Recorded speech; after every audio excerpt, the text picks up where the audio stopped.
to save a life. So you're at a park, you're hanging out with your friends, and you see somebody pass out. They fall down, they hit the ground, they don't appear to be breathing, no signs of life that you see. So what do you do next? Well, if you're CPR certified, you walk up, check their pulse, you tell someone to call 911, and you start doing CPR. The AHA being a kind of like a governing body for paramedics and healthcare providers alike. What we do is what they do is that they kind of give us guidelines for how we do cardiac care. They have a big impact on how our protocols are written and how they're done. Recently they come out with something that they call hands-only CPR. Hands-only CPR is extremely simple. It's 2 steps. First step is to call 911. And the second step is to push hard and push fast. Directly in the middle of the chest, right here, you feel the sternum, you sit there and you just push, push, push. And that's it. It's pretty simple, it's very effective, and it works. So why do you do CPR? You do CPR because someone's heart is stopped. When someone's heart stops, they lose oxygen going to the brain because they don't get any more blood going to the brain.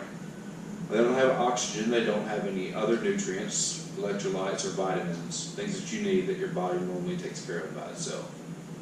So when you do CPR, you're compressing the chest. When you press the chest, it kind of squishes the heart a little bit and squirts some blood. It's kind of like stepping on a water balloon or a ketchup packet. It squirts the blood up the pipe.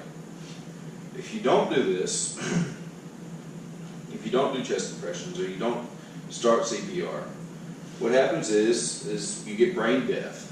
Brain dead, brain death. It's kind of the same thing. It's where the cells in your brain start to die. If you don't start CPR soon enough, eventually you'll get to final death, which is where you can't come back from that.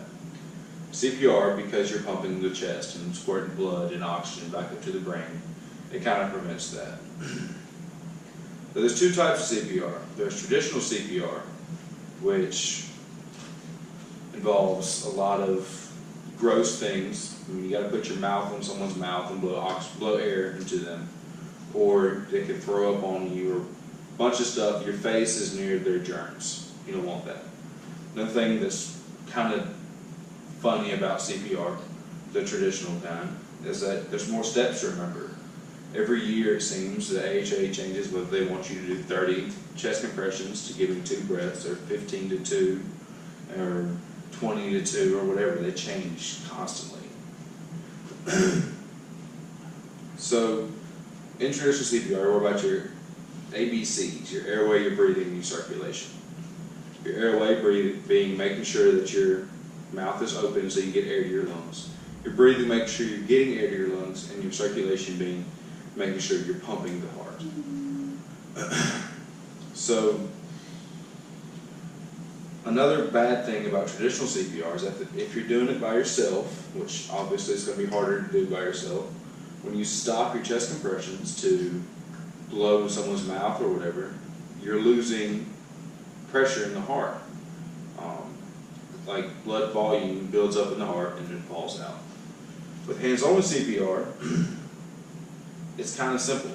I mean, it's obviously there's less germs, and it's really easy to remember. As you can see here, there's 2 steps. Step 1, call 911. Step 2, push hard and push fast in the center of the chest. That's how they brand the CPR. The reason why it works is because as you're compressing on that chest, you're doing like bellows for a forge. You're blowing air in and sucking it out. Blowing air in and sucking it back in. Constantly back and forth, back and forth. So the way that works is when you push the chest, you're essentially pushing the air out, and when you let the pressure off the chest, you're sucking air back in. So you're still getting air even though you're not blowing in somebody's throat. The AHA says for CPR, they're hands only, just push hard and push fast. So what it equates to, talking about the actual volume of blood in the heart, it's just kind of like an air mattress with a small hole in it, and you're using a pump. While you're pumping on that air mattress or floaty for the pool, while you're pumping it up, A little bit of air is leaking, but you're compensating because you're pushing more air in. Once you stop, the rest of the air is going to leak out. It's the same with the heart. As you're pumping it up, it's squishing and relaxing, it's sucking blood into the heart. If you stop, that blood, the pressure that you built up, is going to release. So, as you're sitting there and you're squishing, you're getting more blood and more blood and more blood in the heart. More blood means more ability to carry more O2.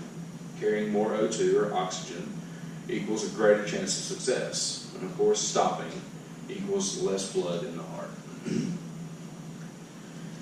In conclusion, hands-on CPR is extremely easy. It's for people who aren't necessarily medically trained or medically inclined and not prepared to do CPR at a moment's notice. It's best for one person.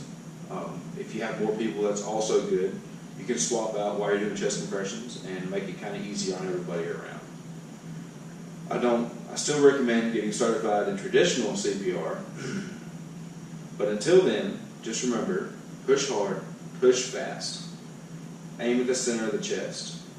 You want to feel the chest, you want to feel your hands come off the chest after every compression. Be expected to feel ribs pop. Don't be deterred when you do.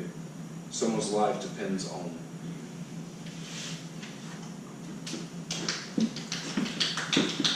All done. My kids, go get that.